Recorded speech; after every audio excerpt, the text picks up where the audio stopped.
हम लोग हैं पहला यूहन्ना में, हम लोग हैं 8वें पाठ में। लेकिन इससे पहले कि हम लोग आगे बढ़े, हम लोग अंतिम पाठ में, और मैं तो कुछ ऐसी बातों को दोहराना चाहूँगा जो हम लोग पहला यूहन्ना में देखे थे। हमने आरंभ किया था पहला यूहन्ना अध्याय 1 में, और यूहन्ना यहाँ पर लिखता है उस जीवन के वचन के विषय में जिसे हमने सुना, जिसे हमने देखा, वरन जिसे हमने ध्यान से देखा और उसे हाथों से छुआ भी है। तो वो यहाँ पर व्यक्तिगत रूप से यीशु के साथ के व्यक्तिगत अनुभव को बता रहा है, जो देह धारण करके आया था, परमेश्वर के साथ के उसके व्यक्तिगत संबंध के विषय। और फिर वो आगे वचन 4 में इस प्रकार से कहता है, ये बातें हम इसलिए लिखते हैं कि हमारा आनंद पूरा हो जाए। यीशु मसीह को जानने के द्वारा ही आनंद की भरपूरी प्राप्त होती है। फिर हम अध्याय 2 में थे, और वचन 1 इस प्रकार से कहता है कि हे बालकों, मैं तुम्हें इसलिए लिखता हूँ कि तुम पाप न करो, और यदि कोई पाप करे तो पिता के पास में हमारा एक सहायक है, अर्थात धार्मिक यीशु मसीह, और केवल वही हमारे पापों का प्रायश्चित है, और केवल हमारे ही नहीं वरन सारे जगत के पापों का भी है।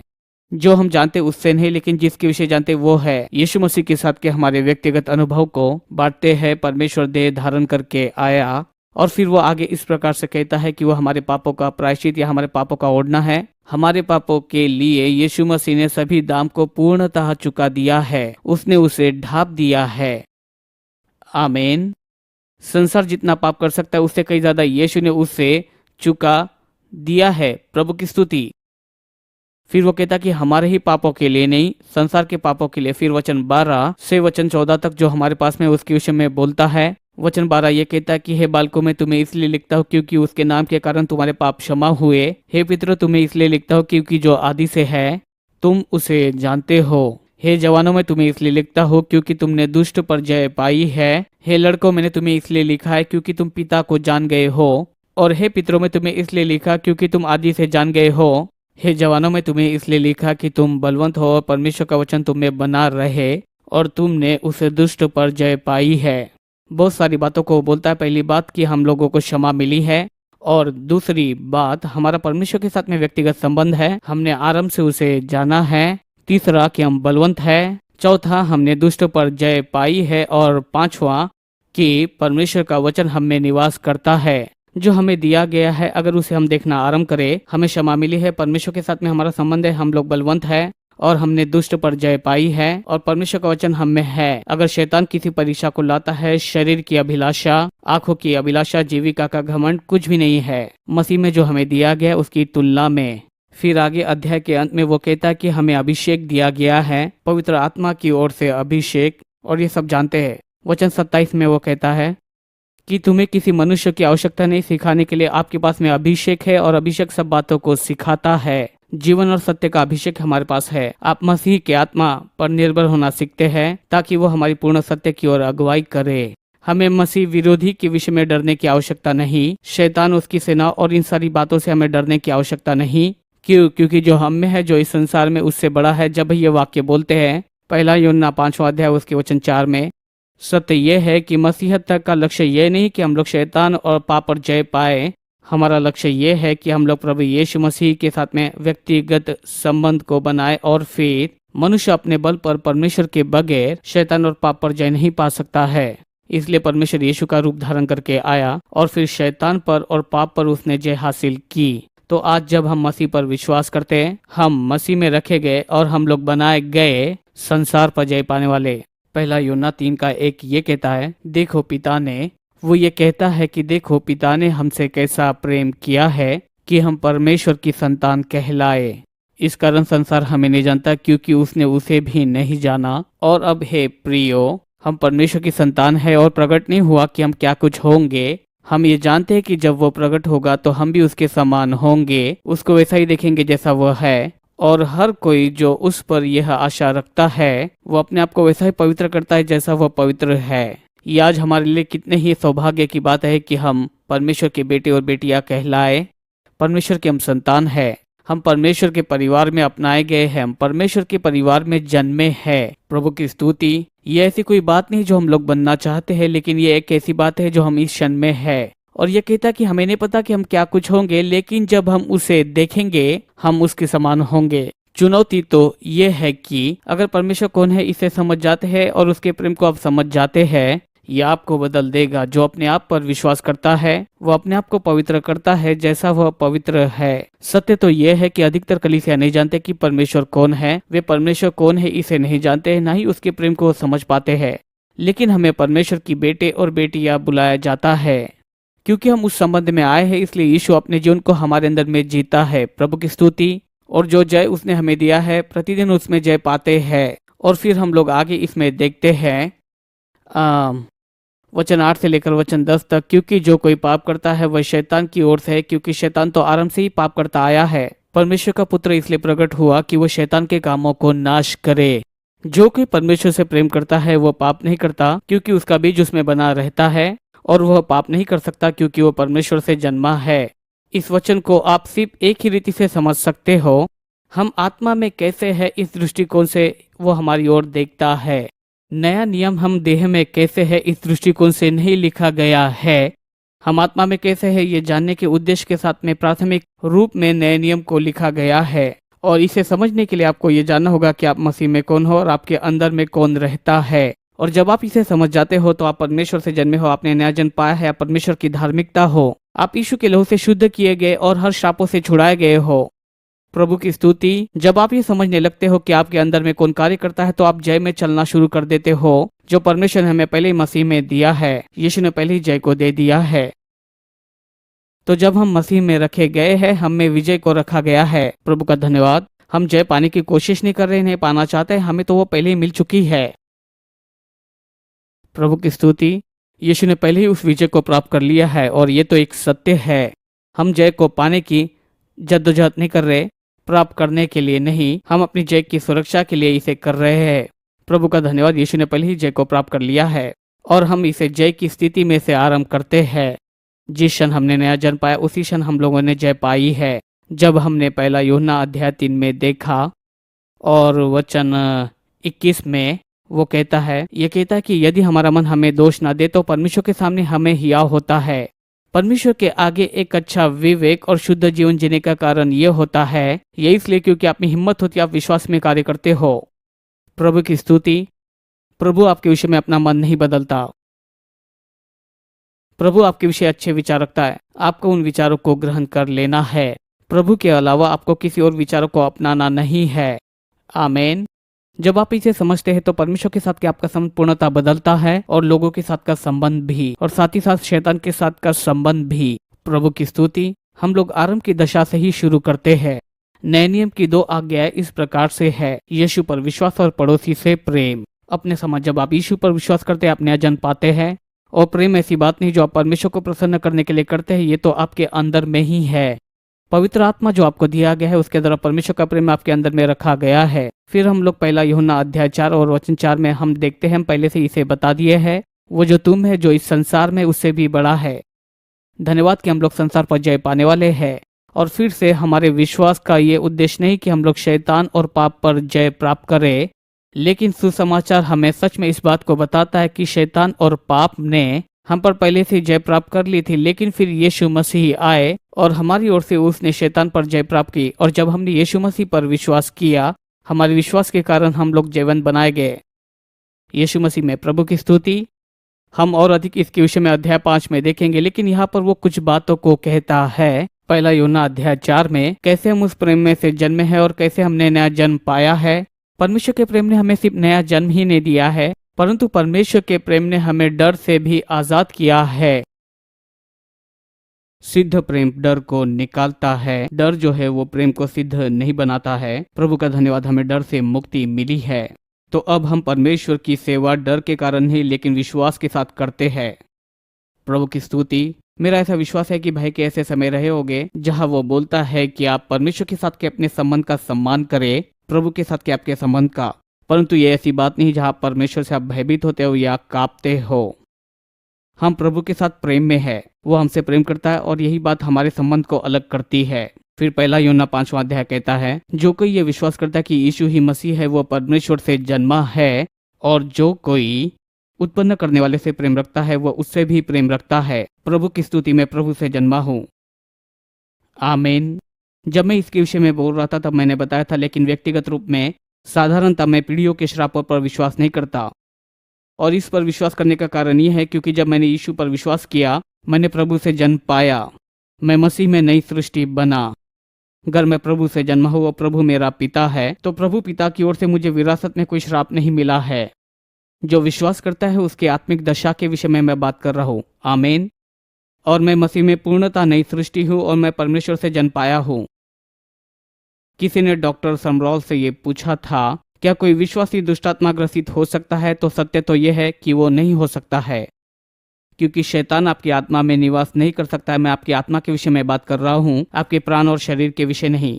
मेरा मानना है कि आप शैतान के सताए हो सकते हो। समरॉल ने कहा कि विश्वासी जो चाहता है वो ले सकता है, लेकिन जो लोग इन सारी बातों पर विश्वास करते हैं, अगर आप विश्वास करते हैं कि लोग आप पर श्राप डाल सकते हैं, और अगर आप विश्वास करते हैं कि यही सब आपकी विरासत है, गंदगी है, आप अपने शरीर में हर प्रकार के प्रकटीकरण को देख सकते हैं, लेकिन मैं इन बातों पर विश्वास नहीं करता हूँ।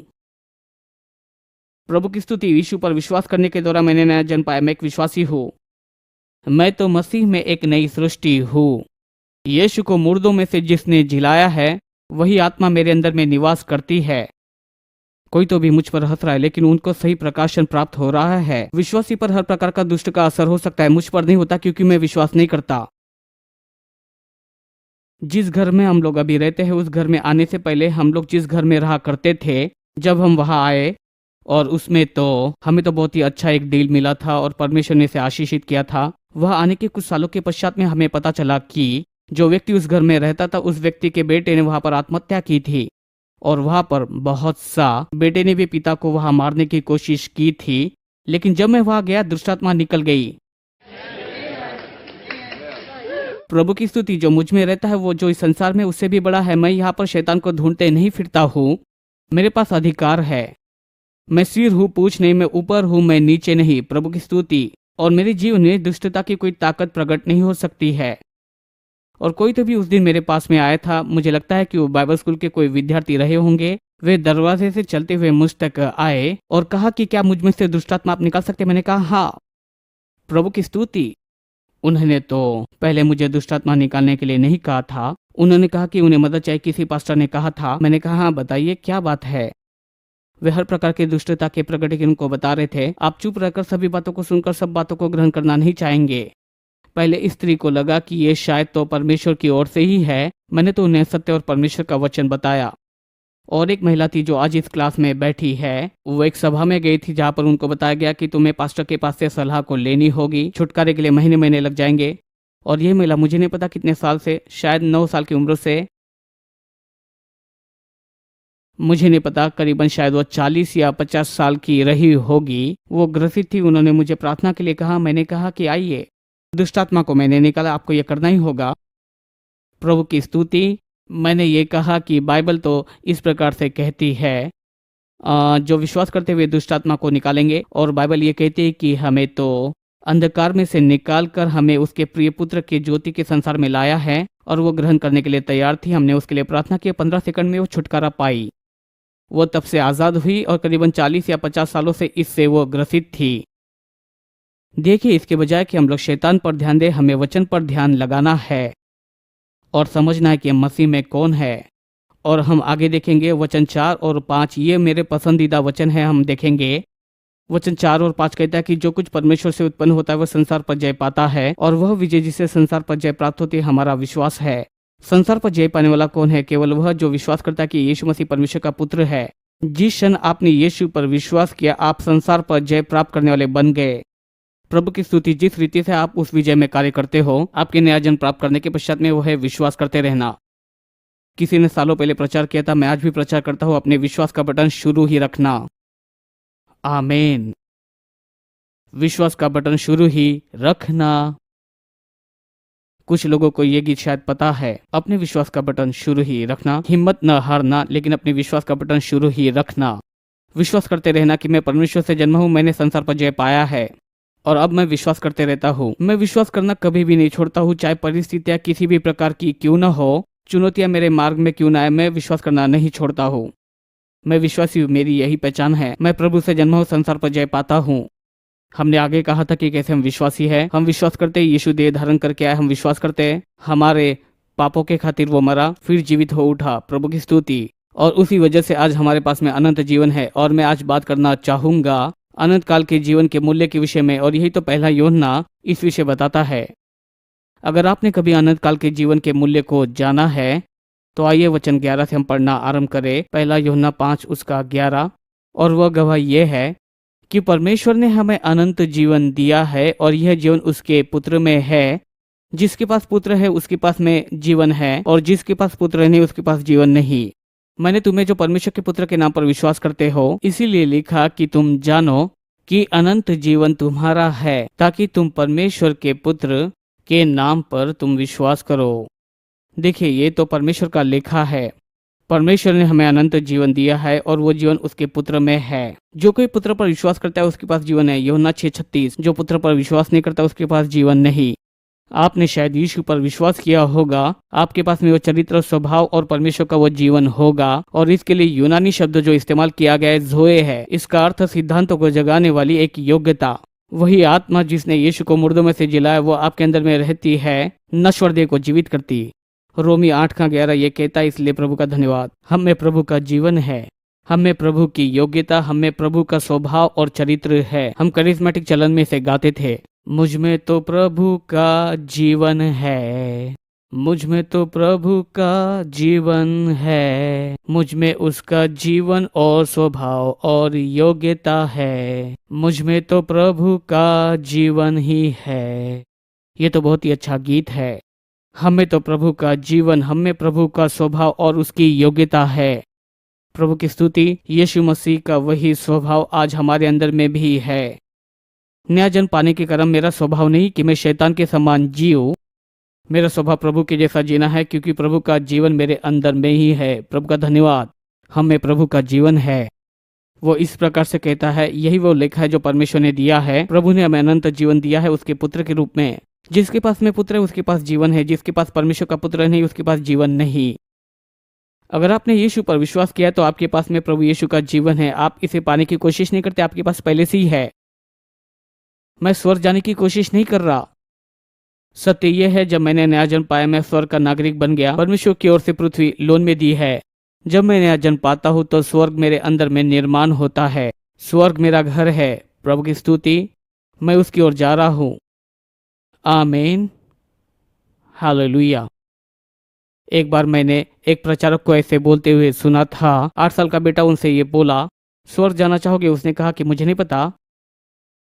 क्यों, तुम स्वर्ग में क्यों नहीं जाना चाहते हो? क्या हमें बताओगे? निर्भर होता है कि आप इसमें शामिल होते या नहीं।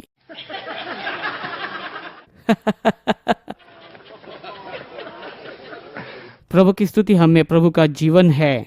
स्वर्ग हमारे जीवन में निवास करता है।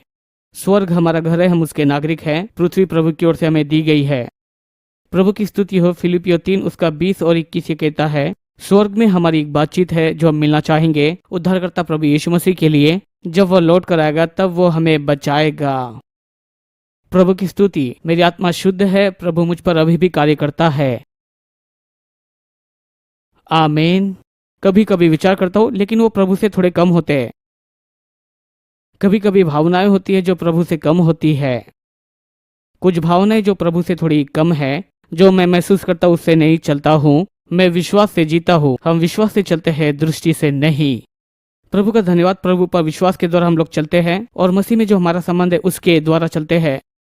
मैं भावनाओं को अपने ऊपर में राज करने नहीं दूंगा। बाहरी बातें मुझ पर शासन करने नहीं पाएगी। हमें आत्मा से चलना है। हमारी आत्मा हमारे शरीर को चलाने पाए। जिसके पास पुत्र है उसके पास में जीवन है। मेरे पास में परमेश्वर का जीवन, परमेश्वर का स्वभाव और परमेश्वर का चरित्र है और उसकी योग्यता है। ये तो स्वाभाविक है। मेरे लिए धर्मीपन का जीवन जीना ये अधर्मी है, क्योंकि यही तो मैं हूँ। और हमें क्या करना है? हमें हमारे मन को नया बनाना है कि हम मसीह में कौन है। और इसी कारणवश बहुत तेरी कलीसिया कुछ अजीब लोगों के झुंड के समान काम करते हैं। क्योंकि जब वे कलीसिया में जाते हैं तो लोग उनसे कहते हैं कि ओ, तुम तो बहुत ही अजीब से व्यवहार करते हो। मैं अपने ऊपर नियंत्रण नहीं कर पाता और वे कहते रहते कि ये मत बोलो, ये मत बोलो, ये मत बोलो, ये मत बोलो। प्रभु की स्तुति। मुड़ जाए, पश्चाताप, यीशु की ओर मुड़े। और हमने पहला यूहन्ना उसके दूसरे अध्याय में जो वचन देखा था उसके समान है। पहला यूहन्ना दूसरा अध्याय कहता है कि ना तो तुम संसार और उसकी बातों से प्रेम करो, क्योंकि उसमें आंखों की अभिलाषा, शरीर की अभिलाषा, जीविका का घमंड है, और ये तो पिता की ओर से नहीं लेकिन संसार से है। अगर कोई ऐसा करता है तो पिता का प्रेम उसमें नहीं। पहला यूहन्ना दूसरा अध्याय 15 से 17 तक। सही है। अगर आप इसे लेते तो ये बहुत तेरी कलीसिया ऐसा ही करती है, कहते कि इसे देखो तुम। अगर आप इस बात को समझते कि आपको क्या दिया गया है, आपको क्षमा दिया गया है, आप परमेश्वर के साथ संबंध में हो, आप बलवंत हो, आपने दुष्ट के ऊपर में जय पाई है, प्रभु का वचन आपके अंदर में है, अगर आप इस बात को समझ जाते हो और ये मानो ऐसा है कि यीशु बिल्कुल यहीं पर है। और भजनकार ने कई सालों पहले लिखा है कि यीशु के साथ का हर दिन पहले दिन से भी मधुर है। यीशु के साथ का हर एक दिन मैं उसे और अधिक प्रेम करता हूँ। यीशु मुझे सुरक्षित रखता है और बचाता है, और वही एक है जिसकी मैं प्रतीक्षा करता हूँ हर एक दिन मेरे जीवन के। वो तो आज के दिन से भी बढ़कर मधुर है। धन्यवाद प्रभु, हमें ऐसा ही होना है। बाइबल हमें बताती है कि धर्मी का पथ उस दिन के समान है और प्रकाशित होता है जब तक उस दिन को उजाला न दे। हमारा मार्ग भी और अधिक प्रकाशित होना चाहिए, हमारा जीवन बेहतर होना चाहिए। और प्रभु का धन्यवाद हो, जब मैं जवान व्यक्ति था मैं पवित्र आत्मा से भर गया। मैंने सत्य के वचन को सुना और मैंने इस बात को जाना कि मैं मसीह में कौन हूँ। मेरा जीवन बदल गया, मेरा जीवन और बेहतर हो गया। मैंने जो भी विश्वास किया वो सब मुझे मिल गया। प्रभु की स्तुति हो, वो सब बातें मुझे मिल गई। आमीन। मेरे पास में भरपूरी ना हो लेकिन धन्यवाद मेरे पास बचता है, तो मैं यहाँ पर नरक के पास में चिपके रहकर स्वर्ग आने की कामना मैं नहीं कर सकता हूँ। ये मेरी पहचान नहीं है, ये तो पहचान की एक बात है। मैं उस घोड़े को घुमा देता हूँ। प्रभु का धन्यवाद। मैं दूसरी दिशा की ओर चला जाता हूँ। यीशु को प्रेम करना आरंभ करे। यीशु आपके द्वारा अपना जीवन जिए और ये आपको बदलता है। देखिए, जब आप अपने बल पर, अपनी योग्यता पर मसीह जीवन जीना चाहते हो तो ये आपके लिए कठिन होता है। देखिए, आप मसीह जीवन को यीशु के जीवन के बगैर नहीं जी सकते हैं। लेकिन जब आप समझते हो कि अब आप जीवित नहीं रहे लेकिन मसीह आपके द्वारा अपना जीवन जीता है, जिस प्रकार से आप अपना जीवन जीते हो ये उसे बदलता है।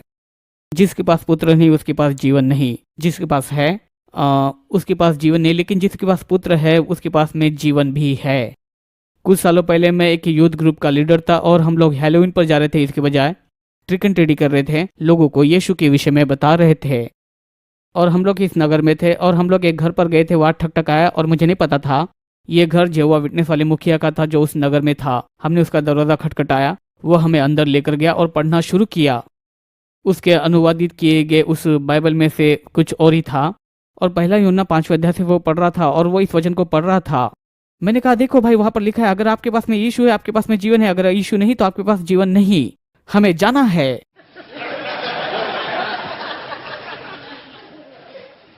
वे ऐसे प्रकार के लोग हैं जो आपको विषय से अलग हटाकर दूसरी बातों में फंसाना चाहेंगे। हालेलुया। तो मैंने उन्हें वचन दिखाया कि अगर आपके पास में यीशु है आपके पास में जीवन है, अगर यीशु नहीं तो आपके पास जीवन नहीं। सच में उन्होंने वचनों में से यीशु के प्रभुत्व को निकालने की कोशिश की है, लेकिन ये इतना आसान नहीं कि उसके प्रभुत्व को वो निकाल सके। आमीन। यीशु देह को धारण किया हुआ परमेश्वर है। अगर आप विश्वास करते तो आप उसी पन्ने पर है, अगर नहीं करते तो अपना मार्ग बदल दीजिए। प्रभु की स्तुति। वह देह धारण किया हुआ परमेश्वर है। हर आत्मा जो अंगीकार करती है कि यीशु देह को धारण करके आया, वह परमेश्वर से जन्मा है। और हर आत्मा जो इस बात का अंगीकार नहीं करती है, वहीं पर आप उस सत्य को समझ जाते हो। और ये कहता है कि देखो, इन बातों को, वचन 13 में कहता है कि इन बातों को मैं कहता हूँ जो परमेश्वर के पुत्र के नाम पर विश्वास करते, मैं विश्वासी को कहता हूँ। और इसीलिए ये लिखा है कि तुम इस बात को जानो कि तुम्हारे पास में अनंत जीवन है। क्यों? क्योंकि जब आप जान जाते हो कि आपके पास क्या है, क्योंकि आप किसी और बात को प्राप्त करने के लिए किसी और जगह नहीं जाओगे। कलीसियाओं के साथ में यही चुनौती होती है। हम कहते हैं कि और अधिक प्रेम और सामर्थ और अधिक, ओ यीशु हमें और अधिक चाहिए। अगर आप ये जान जाओ कि आपके पास में क्या है तो आप संसार को उल्टा पुल्टा कर दोगे। अगर आप जान जाओ कि आपके पास क्या है, आपके पास में परमेश्वर है जो आपके अंदर में रहता है, संसार का रचयिता आपके अंदर में रहता है। आपके पास अनंत काल का परमेश्वर है जो आपके अंदर में रहता है। अगर आप जान जाओ कि आपके पास क्या है, प्रभु की स्तुति। यीशु ने कहा कि जो काम मैं करता हूँ उससे भी बड़े कामों को तुम करोगे, क्योंकि मैं अपने पिता के पास में जाता हूँ। प्रभु का धन्यवाद। अगर हम इस बात को जान जाए कि हमारे पास में क्या है, मैं तुम्हें इसलिए लिखता हूँ कि तुम इस बात को जान लो कि तुम्हारे पास में अनंत जीवन है। मैं इस बात के लिए यकीन रखता हूँ कि बहुत सारे लोगों को इस बात का मूल्य नहीं पता है कि उनका उद्धार कितना मूल्यवान है। वो मुझे जानता है, मैं आशावादी हूँ, मैं सकारात्मक हूँ, मैं बहुत खुश हूँ। प्रभु की स्तुति। जानते हैं क्यों? क्योंकि मैं इस बात को जानता हूँ कि वो मेरे अंदर में रहता है। प्रभु की स्तुति। अगर कलीसिया इस बात को जान जाए कि उनके अंदर में कौन रहता है तो उन्हें कहीं और जाने की आवश्यकता नहीं है। चुनौती यह है कि हमें जो परमेश्वर ने दिया है हम उस बात के मूल्य को नहीं समझ पाते हैं। हमें इस बात का पता नहीं है कि हमें क्या बहुमूल्य दिया गया है, इसमें अनंत जीवन भी शामिल है। वो कहता है कि तुम इस बात को जानो कि मुझे अनंत जीवन मिला है। क्यों? क्योंकि जब आपको पता चलता है कि आपको क्या मिला है तो आप विश्वास करते रहोगे। क्यों? क्योंकि जब आप इस बात के मूल्य को जानते हो कि आपको क्या मिला है तो आप कभी भी वहां नहीं जाओगे जो सत्य नहीं। आशा करता हूं कि आपको समझ गया। मुझे तो यह समझ में आया। जो हमें दिया गया है अगर उसका हम मूल्य जानते हैं तो हम इधर उधर नहीं जाएंगे और ना ही अधिक की कामना हम करेंगे। लोग प्रभु से ऐसा व्यवहार करते जैसे वो नशे में है, जैसे कि वो शराब पिया है और उसे पीने की आवश्यकता है या और एक गोली खाने की आवश्यकता है। नहीं, ऐसा नहीं है। प्रभु की स्तुति। आपके पास में अनंत काल का जीवन है। परमेश्वर जो संसार का रचयिता है वो आपके अंदर में निवास करता है। मैं तुम्हें लिखता हूँ कि तुम परमेश्वर के पुत्र के नाम पर विश्वास करो कि तुम्हें अनंत काल का जीवन मिले। वही जीवन, वही स्वभाव और वही चरित्र जो परमेश्वर के पास है वह आपके अंदर में रहता है। क्या आपको पता है कि मुझे और अधिक प्रेम और अधिक आनंद, शांति और धीरज की आवश्यकता नहीं है? अगर आप मेरे साथ होते, एक बार मैंने धीरज के ऊपर में श्रृंखला की थी और मेरे बच्चे मुझ पर हंस रहे थे। हालेलुया। मेरा विश्वास है मैं इसे और अधिक प्रकट करूंगा।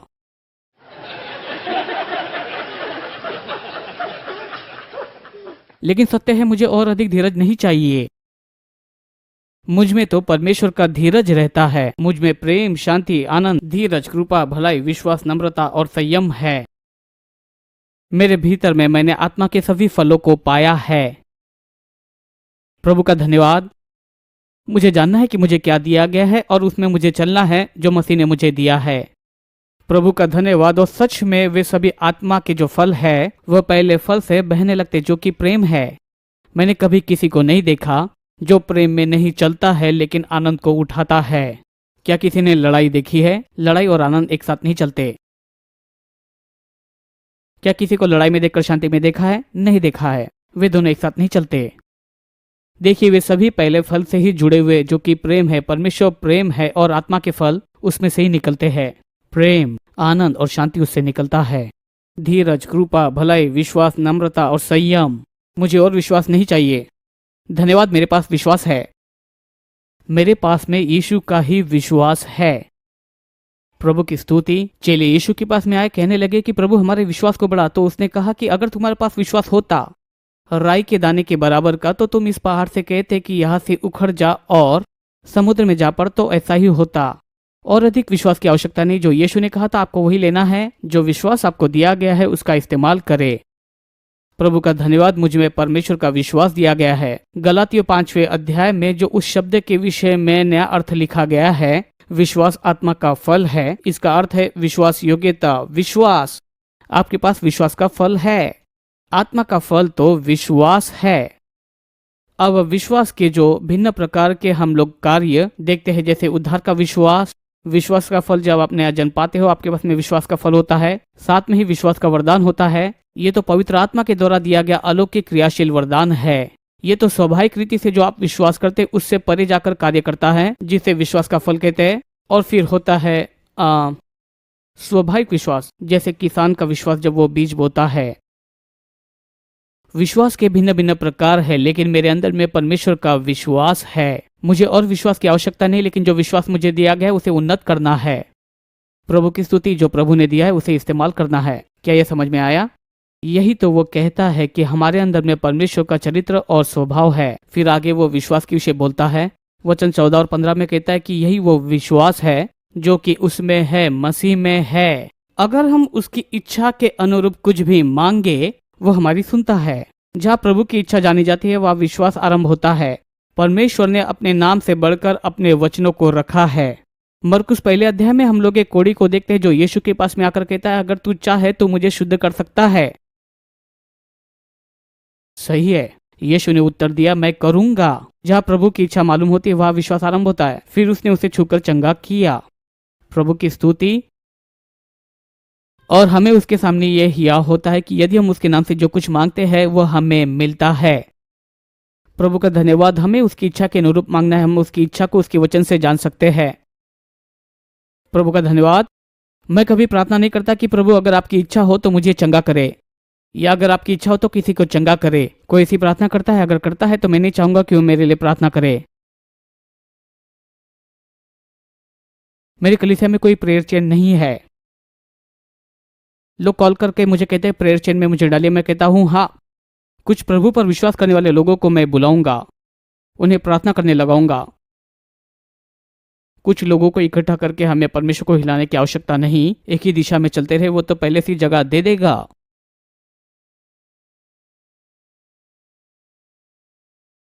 प्रार्थना की एक वाचा होती है। आप प्रार्थना कर सकते हैं, प्रभु आपकी इच्छा है तो मुझे अफ्रीका भेजिए।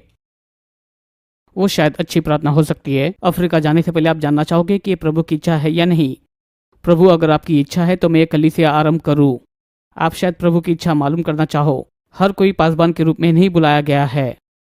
पासबान के रूप में बुलाया नहीं गया है तो कलीसिया आरंभ ना करे जब तक प्रभु आपको विशेषता ना बताए। आप शायद प्रचारक हो। मेरी बात समझ पा रहे हैं? शायद कुछ देर के लिए आप वहां हो। मेरे कुछ मित्र कहते थे मैं यहाँ रुककर शायद मैं कलीसिया को आरंभ करूं, 6 महीने रुककर फिर वहां से कहीं और चला जाऊं। मैंने कहा कि अगर तुम 2 सालों तक नहीं जाते हो तो फिर कभी मत जाना। ये मेरी सलाह है। कई बार आपको पता नहीं होता कि आप क्या उत्पन्न करोगे और इसमें समय लगता है। डॉक्टर समरॉल कहते हैं इसमें 7 वर्ष लगते हैं कि कलीसिया क्या कुछ कर सकती है जानने के लिए, ताकि समाज में उसे लोग जान सके। इनमें से कुछ बड़ी कलीसिया है, बड़े समाज में लोग उन्हें जानते हैं और इसमें उन्हें बहुत ही लंबा समय लगा। अगर मैं गलत नहीं हूं तो मुझे लगता है कि जोएल ऑस्टिन को 20 साल लगे 200 लोगों तक पहुंचने के लिए। मुझे नहीं पता, मेरा बेटा जाता था, जोएल प्रचार करता था। उनके पास में तो जिसे कहते हैं पेप्सी सेंटर, उन्होंने उसे खरीदा। सच में परमेश्वर का चमत्कार है। और हाल ही में मेरा बेटा जब पहली बार गया तो वो थोड़ा निराश हुआ। हाल ही में जोएल फिर से अपने पिता की विश्वास की ओर मुड़ा है। वहां पर कुछ अद्भुत चमत्कार भी हुए और उस बिल्डिंग को उन्होंने लीज पर कुछ $1 मिलियन में 30 सालों के लिए लिया और 30 सालों के पश्चात फिर से बनाना था। और 30 सालों के लीज के पश्चात में उन्होंने करीबन $100 मिलियन उस पर खर्च किए, अपनी कलीसिया के लिए बनाया। ऐसी इमारत जो उनकी नहीं थी। मुझे लगा ये पागलपन है। और फिर कुछ आने वाले सालों में शहरों की कुछ सूची आई, कहा कि हम इस इमारत को बेचना चाहते और उन्होंने $7 मिलियन में बेच डाला। प्रभु की स्तुति, अंततः ये डील स्वर्ग में ही बनाई गई। प्रभु की स्तुति, प्रभु की आशीष और उसकी भलाई। यह अद्भुत है। प्रभु भलाई और भिन्न भिन्न रीति से हमें मदद करता है। अगर दिन प्रतिदिन आप उसके साथ में चलते हैं तो आपको आपके स्थान ले जाएगा। यह वो कहता है उसके सामने हमें हिया होता है कि उसके नाम से हम जो कुछ भी मांगते हैं हमें वो मिलता है। हम जो कुछ भी मांगते हैं, अगर हमें पता है कि वो हमारी सुनता है, हमें पता है कि जो कुछ हमने उससे मांगा है वो हमने पाया है, पाने की कोशिश नहीं कर रहे। अगर हम उसकी इच्छा के अनुरूप मांगते हैं तो हमें पता है कि वो सुनता है और हमें वो मिल चुका है।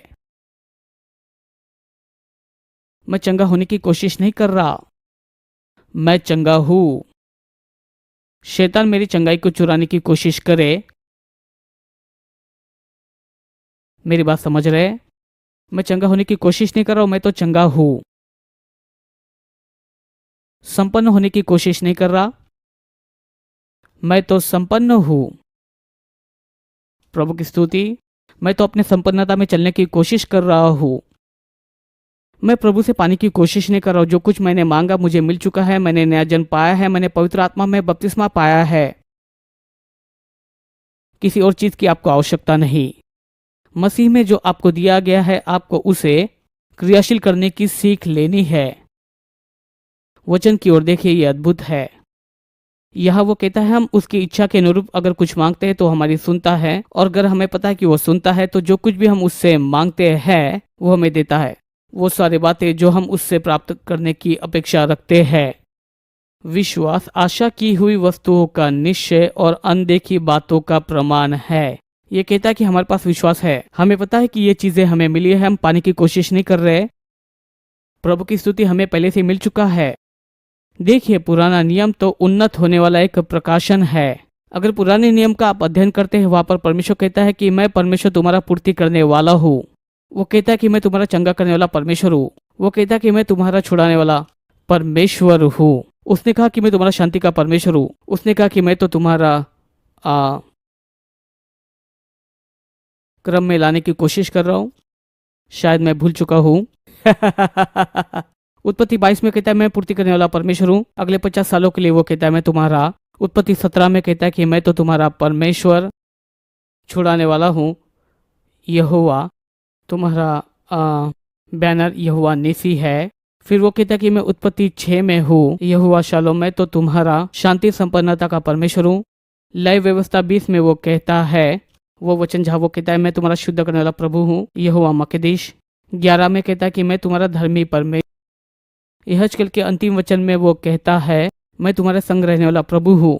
प्रभु कौन है उसके विषय में पुराना नियम उन्नत करने वाला एक प्रकाशन है, और वहाँ पर प्रभु के साथ छुड़ाने वाले नाम है। जब आप मत्ती की ओर देखते हैं, मरकुस, लूका और यूहन्ना की ओर, यूहन्ना 1 अध्याय 18 वचन कहता है, यूहन्ना कहता है किसी व्यक्ति ने परमेश्वर को नहीं देखा किसी भी समय, परंतु एक लौते बेटे ने उसे प्रकट किया है, इसे घोषित किया है, पूर्णता इसे बताया है। तो यीशु कहता है, खुले रीति से आकर बताता है कि परमेश्वर कौन है।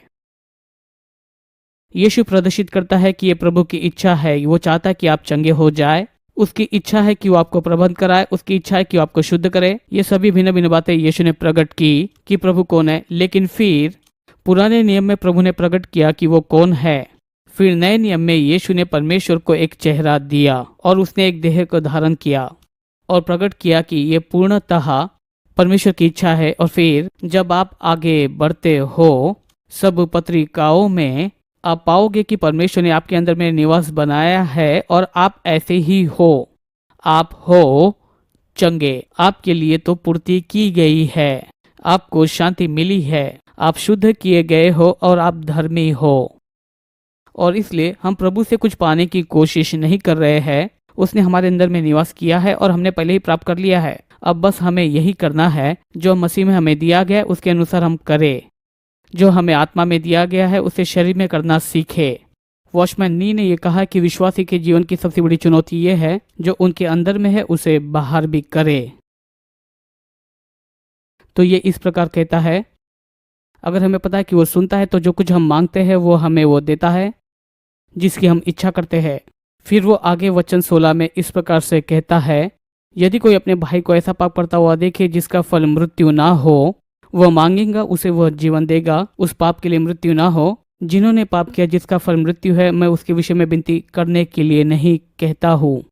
मुझे लगता है कि वो क्षमा के विषय बोल रहा है। अगर आप मरकुस 11 वचन 22 में यीशु के विश्वास की व्याख्या को देखते हैं, वचन 24 तक वो कहता है, परमेश्वर पर विश्वास करो, मैं तुमसे सच कहता हूँ, जो कोई इस पहाड़ से कहे कि यहाँ से उखड़ जा और समुद्र में जा गिर, और अपने मन में संदेह न करे लेकिन विश्वास करे कि जो कुछ भी कहता वो होगा, जो कुछ भी वो कहता है वैसे ही होगा। इसलिए मैं तुमसे कहता हूँ, इसलिए जब कभी तुम प्रार्थना करते हो विश्वास करो कि तुमने उसे पा लिया है और तुम्हें वो मिल जाएगा। लेकिन फिर वचन 24 और वचन 25 वो कहता है कि जब कभी तुम खड़े होकर प्रार्थना करते हो, अगर किसी के विरुद्ध में कुछ हो तो उन्हें क्षमा करो।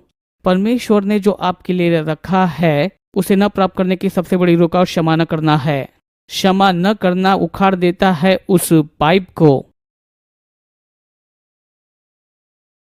जहां पर शत्रुता और लड़ाई और हर प्रकार की बुराई होती है। अगर आप गलत प्रकार के प्रकटीकरण को चाहते हैं, शत्रुता, बुराई और लड़ाई, वे आपके जीवन में कार्य करेंगे और आपके लिए रुकावट बनेंगे कि परमेश्वर ने जिन भली बातों को आपके जीवन में डाला है उन्हें आपके जीवन से काम करने के लिए रोके। तो जब आप प्रार्थना करते हो, विश्वास के विषय वो बोल रहा है वचन 13, 14 और 15 में। उसके पश्चात में वो क्षमा के विषय में बोलता है। वचन 17 में कहता कि सब प्रकार का धर्म पाप तो है, ऐसा पाप भी जिसका फल मृत्यु नहीं है। हमें पता है कि जो कोई परमेश्वर से जन्मा है पाप नहीं करता है। प्रभु की स्तुति हो। यह आपकी आत्मा के विषय में बात कर रहा है। आपकी आत्मा पाप नहीं करती है। जो परमेश्वर से उत्पन्न हुआ है उसे वह बचाए रखता है। यह किसके विषय में बात कर रहा है? यह आपके प्राण और शरीर के विषय में बोल रहा है।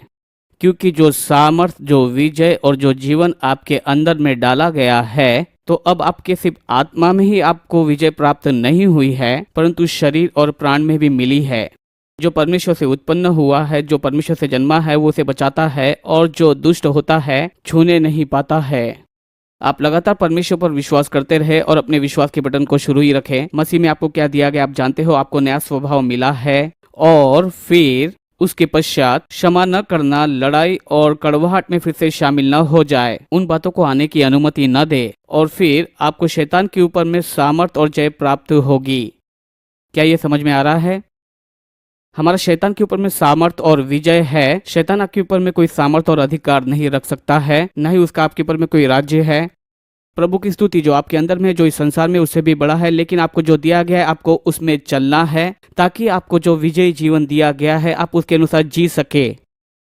इससे मेल खाते हुए दूसरे अन्य वचनों को भी मैं आपको बताना चाहता हूँ। यहूदा ये बिल्कुल उसके आगे है प्रकाशित वाक्य के, और यहूदा का बिल्कुल अंतिम वचन ध्यान दे। यहाँ पर वो क्या कहता है, और वचन 20 ये कहता है कि हे प्रियो, तुम अपने अति पवित्र विश्वास में उन्नति करते हुए, पवित्र आत्मा में प्रार्थना करते हुए। जब आप पवित्र आत्मा में प्रार्थना करते हो तो आपका विश्वास क्यों बढ़ता है? क्योंकि आपका मन उसमें शामिल नहीं होता है। तो अगर आपकी आत्मा प्रार्थना करती है परमेश्वर की इच्छा के अनुरूप, ये कहता है कि अपने आप को परमेश्वर के प्रेम में बनाए रखो और अनंत जीवन के लिए हमारे प्रभु यीशु मसीह की दया की आशा को देखते रहो। पवित्र आत्मा में प्रार्थना करते हुए अपने आप को बनाओ, परमेश्वर के प्रेम में बने रहो, और किस बात को देखो? दया को। फिर से यहाँ पर वो क्या कहता है? अगर हम लोग पहला यूहन्ना की ओर फिर से लौट कर जाते हैं, वो कहता है कि हमारा उसके सामने में ये हिया होता है। अगर हम उसकी इच्छा के अनुरूप कुछ मांगते हैं, हमें पता है कि वो हमारी सुनता है। अगर वो सुनता है तो हमें पता है कि वो हमें देता भी है जिसकी हम चाह रखते हैं। अगर आपका भाई पाप करता है, उसका फल मृत्यु नहीं, जाकर आप उसे जीवन दे दीजिए, उसे आप क्षमा कीजिए, उसके विरुद्ध में कुछ ना रखे। प्रभु ने क्षमा किया है, आप भी क्षमा करें। ठीक है, तो क्षमा न करना, लड़ाई करना या कड़वाहट रखना, ये आपके जीवन में ना रहने पाए। यही बात वो यहाँ कहता है। वो कहता है अति पवित्र विश्वास में, पवित्र आत्मा में प्रार्थना करते हुए परमेश्वर के प्रेम में बने रहो। आप अपने आप को परमेश्वर के प्रेम में बनाए रखो। अपने आप को ये याद दिलाओ परमेश्वर आपसे कितना प्रेम करता है। आशा से आपको लज्जा नहीं होती है। क्यों? परमेश्वर का प्रेम आपके हृदय में उंडेला गया है पवित्र आत्मा के द्वारा। वो कहता है कि दया को देखो, अच्छी बातों को देखो। मैं दया की ओर देखता हूँ, सिर्फ मेरे लिए ही नहीं, लेकिन मैं दया को देखता हूँ दूसरे लोगों के लिए। धन्य है वे लोग जो दया करते हैं, क्योंकि उन्हें दया प्राप्त होगी। क्या ये समझ में आ रहा है? ठीक है, वो आगे कहता है, वो कहता कि दया को देखे जो अनंत काल की ओर ले जाए। और तरस प्राप्त करने से कुछ लोगों में भिन्नता आती है। कुछ लोग होते जिनके कंधों पर आप हाथ रखते हैं, आप उन्हें उठाते हैं परमेश्वर के राज्य में। वो कहता कि दूसरे डर से बचते हैं। लोग कहते कि अगर तुम इन बेतुकी की बातों को करना नहीं छोड़ोगे तो आपको गलत दिशा की ओर ले जाएगा। मुझे याद है, मैं एक मित्र के पास गया था स्कूल में, यानी कि हाई स्कूल में। वो एक विश्वासी था, और एक बार उसने मुझे बताया था कि उसने धूम्रपान किया है। और मैं उस समय में सोच रहा था कि ये बहुत ही अच्छा है। मैं तो हाई स्कूल में हूँ, 16 साल का, और जब मैंने उसकी ओर देखा, ये तो सबसे बेतुकी बात है जो तुमने किया है। कभी भी ऐसा करने की कोशिश न करना। मुझे नहीं लगता कि उसने किया होगा। उसने मुझे बताकर शायद गलत किया था। प्रभु की स्तुति। आपको समझना होगा, मैं रेडनेक कंट्री से आया हूँ, ठीक है। मेरा एक मित्र था जो कि बाइबल स्कूल में गया था। वो तो एक ड्रग डीलर था। हम लोग रशिया में सुसमाचार की टीम में थे, और वहाँ के लोग हमें हिप्पी बुलाया करते थे। हम लोग हिप्पी और रेडनेक प्रचारक कहते थे। बेहतर है कि रुक जाओ, नहीं तो मुश्किल में पड़ जाऊंगा। तो वो ये कहता है कि कुछ लोगों में तरस होता है। कई बार आपको लोगों तक पहुंचना होता है और उन्हें गले लगाना पड़ता है। कई बार आपको लोगों को बताना पड़ता है कि तुम्हें ये रोकना पड़ेगा, क्योंकि ये बिल्कुल गलत है। ये ऐसी बातें हैं जो बिल्कुल बेतुकी है। अगर तुम इसे करते रहोगे, तुम्हें गलत दिशा की ओर लेकर जाएंगे, तुम्हें रोकना होगा। क्या ये समझ में आ रहा है? मुझे लगता है कि यही तो यहूदा कह रहा था।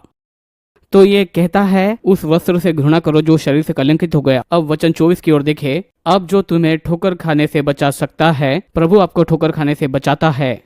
यीशु आपको ठोकर खाने से बचाता है। और अपनी महिमा के भरपूरी के सामने मगन और निर्दोष करके खड़ा कर सकता है। उस अद्वैत परमेश्वर हमारे उद्धारकर्ता की महिमा और गौरव, पराक्रम और अधिकार हमारे प्रभु यीशु मसीह के द्वारा सनातन काल तक है, युगानुयुग रहे, आमीन। वो कहता है कि प्रभु की महिमा के लिए जियो। तो वो कहता है कि प्रभु तुम्हें ठोकर खाने से बचाता है, तुम्हें संसार की बातों में पड़ने की आवश्यकता नहीं है। अगर कोई आपको यह कहता है तुम अगर इस प्रकार से करोगे, मैं आपको बताना चाहता हूँ वो सत्य नहीं बोल रहे हैं।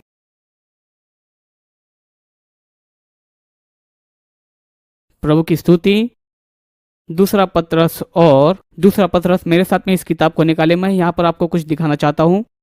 दूसरा पत्रस अध्याय 1 वो ये कहता है, वो हमें बताता है कि हमें क्या दिया गया है, उसका अलौकिक सामर्थ। वचन 3 में उन सब बातों को दिया है जो संबंध रखता है जीवन और भक्ति से, जो उसकी पहचान से संबंध रखता है, जिसने महिमा और सद्गुण के अनुसार बुलाया है। और यीशु मसीह के इस अनुभव के कारण हमें ऐसी बहुत ही सामर्थी प्रतिज्ञाओं को दिया गया है। जब आप यीशु का अनुभव करते हैं, वचन आपके लिए जीवित होता है कि इन प्रतिज्ञाओं से ईश्वरीय स्वभाव के सहभागी हो जाओ। परमेश्वर का वचन सच में आपके जीवन में उसके जीवन को खोलता है, ताकि तुम इस संसार के भ्रष्टाचार और मृत्यु से पार होकर, जो कि आदम के अपराध और पाप करने के द्वारा आया था, उसने कहा वचन 4 में, वचन 5 में बहुत तेरे अर्थ को बताया गया है।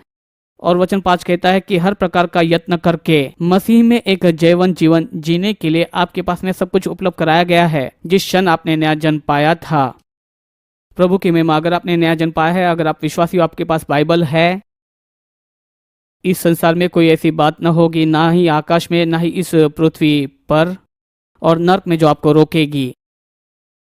और इसी कारण तुम सब प्रकार का यत्न करके अपने विश्वास पर सद्गुण और सद्गुण पर समझ और समझ के ऊपर में संयम और संयम के ऊपर में धीरज और धीरज के ऊपर में भक्ति और भक्ति पर भाईचारे की प्रीति और भाईचारे की प्रीति पर प्रेम बढ़ाते जाओ। ये परमेश्वर का ही प्रेम है। ध्यान दे वचन 8 से लेकर वचन 10 तक यहाँ पर क्या कहता है। ये कहता है, क्योंकि ये बातें तुम में वर्तमान रहे और बढ़ती जाए, जो हमारे प्रभु यीशु मसीह की पहचान में तुम्हें निकम्मे और निष्फल ना करे। यही बात तो हमारे प्रभु यीशु मसीह के साथ में संबंध का वर्णन करती है। और जिसमें ये बातें नहीं, वह अंधा है और धुंधला देखता है और अपने पूर्वकाली पापों से धोकर शुद्ध होने को भूल बैठा है। आपको याद करना है कि आप कौन हो और आपको क्या दिया गया है। वचन 10 में वो इस प्रकार कहता है, इस कारण हे भाइयों, अपने बुलाए जाने का और चुने जाने का भली भांति यत्न करते रहो। प्रभु का धन्यवाद। किसी बात के लिए तो परमेश्वर ने आपको बुलाया है, प्रभु ने आपको किसी बात के लिए चुना है। और ये ऐसी बात नहीं जो आपने मन में सोचा है, ये तो परमेश्वर की सिद्ध इच्छा है जो परमेश्वर ने इस पृथ्वी की नींव रखने के पहले आपको दिया है। परमेश्वर की बुलाहट और वरदान बिना पश्चाताप के दिए गए। अगर आप मसीह के द्वारा दिए गए जीवन को आप जीना शुरू करते हो, जहाँ प्रभु चाहता है वहाँ आप जाइए। यहाँ पर क्या कहता है वो देखिए। वो ये कहता है, क्योंकि यदि ऐसा तुम करोगे तो तुम कभी भी ठोकर न खाओगे। धन्यवाद हो प्रभु का। जैसे संसार जीता है वैसे कीचड़ में आपको जीने की आवश्यकता नहीं। यह पहला यूहन्ना 5वें अध्याय में वो क्या कहता है। सबसे पहले वो कहता है कि हमारे पास में अनंत जीवन है। हम किसी और बात को नहीं देखते हैं। नहीं मैं ये कहता हूँ, मैं यहाँ पर कुछ अविश्वासियों को अनंत जीवन के विषय में नहीं लिख रहा हूँ, मैं तो विश्वासियों को बता रहा हूँ आपको क्या दिया गया है, आप उसे जानो। क्योंकि अगर इस बात को जान जाओगे तो किसी और जगह नहीं जाओगे। आप ऊंचाई की और अधिक की कामना आप नहीं करोगे। मसीह में आपको क्या दिया गया है, आप इस बात को जानोगे। दूसरा, हमारे पास में आत्मविश्वास है। धन्यवाद। यही तो हियाव है जो हमारा उसमें है। अगर मैं उसकी इच्छा के अनुरूप कुछ भी मांगू, मुझे पता है कि जो मैंने मांगा है वो सुना गया है। मुझे पता है कि वो मिल चुका है। प्रभु की स्तुति। मुझे कहीं और ढूंढने की आवश्यकता नहीं, मुझे उसके अनुसार जीने की आवश्यकता है। सिर्फ इतना ही नहीं, लेकिन मैं क्षमा में भी चलूंगा। मेरे पास में तो पाप और शैतान के ऊपर में सामर्थ है। जो अपने आप को बुराई से सुरक्षित रखता है, संसार स्पर्श नहीं करता। प्रभु का धन्यवाद। हमें शैतान को हमारे जीवन में स्थान देने की आवश्यकता नहीं। बाइबल यह कहती कि अपने आप को प्रभु के हाथों में सौंपो, शैतान का सामना करो तो शैतान वहां से भाग जाएगा। सबसे आखिरी देखेंगे वचन 19 से लेकर वचन 21 तक। हम जानते हैं परमेश्वर से सारा संसार दुष्ट के वश में है। संसार गंदगी से भरा है, आपको उसमें जाने की आवश्यकता नहीं। हम जानते हैं कि परमेश्वर का पुत्र आ गया है, उसने हमें समझ दी है कि हम उस सत्य को पहचाने और हम उसमें जो सत्य है अर्थात उसके पुत्र यीशु मसीह में रहते हैं। सच्चा परमेश्वर और जीवन यही है। हे बालको, अपने आप को मूर्तों से बचाओ। आमीन। वो क्या कहता है, कोई भी आपको आपके परमेश्वर से अलग न करने पाए और न ही आपका जो संबंध दिया गया है उससे अलग करने पाए। प्रभु के साथ यीशु मसीह में कोई भी बात न करने पाए और रोकने पाए। प्रभु की स्तुति। यही तो आप है। प्रभु की स्तुति, आपके पास अनंत जीवन है, आपके पास हिम्मत है, पाप और शैतान के ऊपर में सामर्थ है और परमेश्वर के साथ में आपका अच्छा संबंध है। कोई भी बात आपको इसमें रुकावट न डालने पाए। जो परमेश्वर ने आपको दिया है, आप एक जीवन जीवन जिए जो मसीह में आपको दिया गया है।